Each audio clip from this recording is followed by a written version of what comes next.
പെരിയ ഇരട്ടക്കൊലപാതക കേസിൽ ഒടുവിൽ നീതി നടപ്പിലാവുകയാണ്. ഈ അവസരത്തിൽ പ്രതികളെ രക്ഷപ്പെടുത്തുന്നതിന് വേണ്ടി CPM നടത്തിയിട്ടുള്ള ആസൂത്രിതമായ എല്ലാ ശ്രമങ്ങളും ഇവിടെ പൊളിഞ്ഞു വീഴുകയാണ്. ഈ സംഭവമുണ്ടായ ആ ഘട്ടം മുതൽ മുൻ MLA ശ്രീ കുഞ്ഞിരാമൻ ഉൾപ്പെടെ കേസിൽ പ്രതിയാണ് എന്ന് നമ്മളെല്ലാവരും പറയുകയും അതുമായി ബന്ധപ്പെട്ട് അന്വേഷണം ഉണ്ടാകണമെന്ന് ആവശ്യപ്പെട്ടപ്പോൾ അന്വേഷണം അട്ടിമറിക്കാൻ വേണ്ടി സർക്കാർ ശ്രമിച്ചപ്പോഴാണ് CBI അന്വേഷണത്തിന് വേണ്ടി കോൺഗ്രസ് ആവശ്യപ്പെടുന്നതും ഇതു സംബന്ധിച്ച് നിയമ പോരാട്ടത്തിന് തയ്യാറെടുക്കുന്നതും. അത് ശരിയായിരുന്നു ആ ശ്രമം എന്നുള്ളത് ഇപ്പോൾ തെളിയിക്കപ്പെട്ടിരിക്കുകയാണ്. ഈ അവസരത്തിൽ ഈ പ്രശ്നമുണ്ടായതിനു ശേഷം ഒറ്റക്കെട്ടായി ഒരു പോരാട്ട വീര്യത്തിൻ്റെ കരുത്തുമായിട്ടാണ് യൂത്ത് കോൺഗ്രസ് അന്ന് നിലകൊണ്ടത്.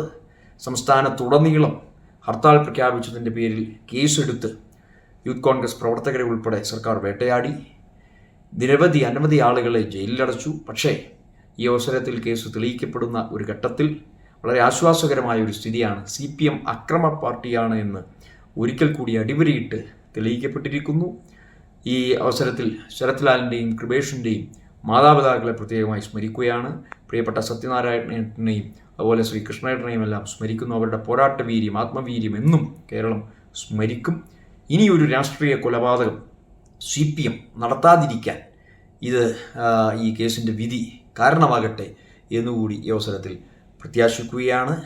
ഇവിടെ ശ്രീ കുഞ്ഞിരാമൻ അടക്കം CPMൻ്റെ ഉന്നത നേതാക്കന്മാർ കേസിൽ നേരിട്ട് കണ്ണിയായി ആണ് ഈ കൃത്യം നിറവേറ്റിയിട്ടിരിക്കുന്നത് എന്ന് തെളിയിക്കപ്പെട്ടിരിക്കുന്നു. അത് CPMൻ്റെ മുഖത്തേറ്റ വലിയ പ്രഹരമാണ് എന്നുകൂടി ഈ ഘട്ടത്തിൽ സൂചിപ്പിക്കുകയാണ്.